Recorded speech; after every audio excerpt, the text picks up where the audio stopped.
भारतीय चिंतन के अनुसार प्रत्येक कर्म या स्थापना को धार्मिक आधार प्रदान करके उसके महत्व को बढ़ाया गया है। हिंदू धर्म में सृष्टि निर्माण का देवता ब्रह्मा को, सृष्टि पालन का देवता विष्णु को, सृष्टि संहार का देवता शिवजी को तथा धन का देवता कुबेर को माना गया है। ठीक उसी प्रकार हमारे प्राचीन ऋषि मुनियों ने इस धरती के इष्ट के रूप में वास्तुदेव या वास्तु पुरुष को माना है। उनकी मान्यता के अनुसार पृथ्वी के प्रत्येक भूभाग पर वास्तु देवता का कोई न कोई अंग अवश्य ही रहता है।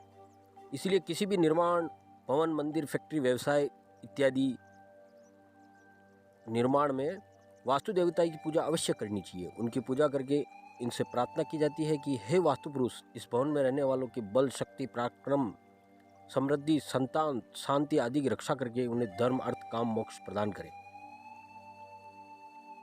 यहाँ यह प्रश्न उत्पन्न होता है कि क्या कोई वास्तु पुरुष नामक अदृश्य देव वास्तव में इस धरती में निवास करता है जिसकी पूजा की जाती है। वास्तुशास्त्र में सबसे महत्वपूर्ण बिंदु वास्तु पुरुष है। अगर हमें वास्तु पुरुष की सही से जानकारी की हो गई कि वास्तु पुरुष की उत्पत्ति कैसे हुई, तो हम वास्तुशास्त्र को समझ सकते हैं। आइए हम जानते हैं वास्तु पुरुष का जन्म कैसे हुआ। सर्वप्रथम वास्तु पुरुष का उल्लेख मत्स्य पुराण में प्राप्त होता है। मत्स्य पुराण में प्राप्त होता है। इसके अनुसार एक बार भगवान शंकर व अनधक नामक राक्षस में युद्ध हुआ।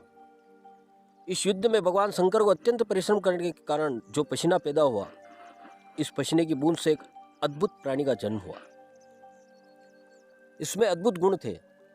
इसका प्रभाव देवता और राक्षसों को भयक्रांत करने लगा था, क्योंकि इसका विस्तार इतना व्यापक था कि देवलोक और राक्षस लोक से वह प्रत्येक स्थान में व्याप्त हो गया। सर्वत्र वह राक्षस विराजमान हो गया, व्याप्त हो गया। यह देखकर देवगण और राक्षस अत्यंत भयभीत हो गए। तब सभी देवी देवता और राक्षस मिलकर भगवान शंकर के पास गए और उनसे प्रार्थना की, हे प्रभु, हम सभी इस अद्भुत प्राणी से भयभीत हैं, आप हमें इसे मुक्ति दिलवाइए। तब उनकी प्रार्थना सुनकर भगवान शंकर ने उन्हें आदेश दिया कि वह सभी मिलकर इसे मृत्युलोक यानी पृथ्वी पर सिर के बल सिर नीचे और पैर ऊपर करके फेंक दे और भय रहित हो जाए। इसके पश्चात सभी देवगण राक्षसों ने मिलकर इस वास्तु पुरुष को पृथ्वी पर फेंक दिया। तब इस अद्भुत प्राणी ने भगवान शंकर से कहा, हे प्रभु, आपके आदेशानुसार सभी देवगण राक्षसों ने मुझे पृथ्वी पर अधोमुखी गिरा दिया, आप मेरा अपराध बताइए। तब भगवान शंकर ने इसका नाम वास्तु पुरुष रखा तथा यह वचन दिया, आज से तुम पृथ्वी पर पूजनीय होगे। जो भी मनुष्य पृथ्वी पर किसी भी तरह का निर्माण कार्य करेगा, चाहे वह भवन, दुर्ग, नगर, जलाशय आदि किसी का भी निर्माण हो, वह तभी सफल होगा जब वो तुम्हें मानेगा या तुम्हारी विधिवत पूजा करेगा। जो भी मनुष्य तुम्हारा पूजन किए बिना निर्माण कार्य करेगा, वह दरिद्रता और शीघ्र मृत्यु को प्राप्त होगा। प्रत्येक भूखंड में वास्तु पुरुष की कल्पना एक ऐसे अधोमुखी लेटे हुए पुरुष के रूप में की गई है जिसका सिर ईशान कोण यानी उत्तर पूर्व का मध्य भाग और पैर नैऋत्य कोण यानी दक्षिण पश्चिम का मध्य भाग। हम दिशा ज्ञान अगले अध्याय में पढ़ेंगे, क्योंकि वास्तु शास्त्र में दिशा का बोध होना सबसे जरूरी है। हमें दिशा बोध नहीं है तो हम वास्तु शास्त्र को समझ नहीं सकते।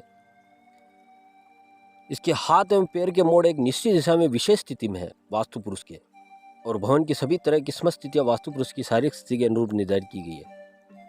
पृथ्वी पर वास्तु पुरुष का सिर ईशान कोण एवं पैर नैऋत्य कोण में स्थित है। वास्तु पुरुष प्रत्येक 3 माह में अपनी दिशा परिवर्तन करता रहता है। वास्तु पुरुष की दृष्टि जिस माह में जिस दिशा में होती है, उसी दिशा में कुआं, बावड़ी, तालाब, जल स्रोत आदि ऐसा निर्माण कार्य जिसमें जल संग्रहण होता है का निर्माण करना चाहिए। वास्तु पुरुष के विभिन्न अंगों में देवताओं का वास माना जाता है। वास्तु पुरुष को पृथ्वी पर गिराते समय जिस देवता ने वास्तु पुरुष के जिस अंग को पकड़ रखा था, उसी अंग में उस देवता का वास माना गया है। अतः आज हम इतना ही पढ़ेंगे, वास्तु पुरुष की उत्पत्ति कैसे हुई। अगला हमारा दिशा ज्ञान अगले अध्याय में पढ़ेंगे।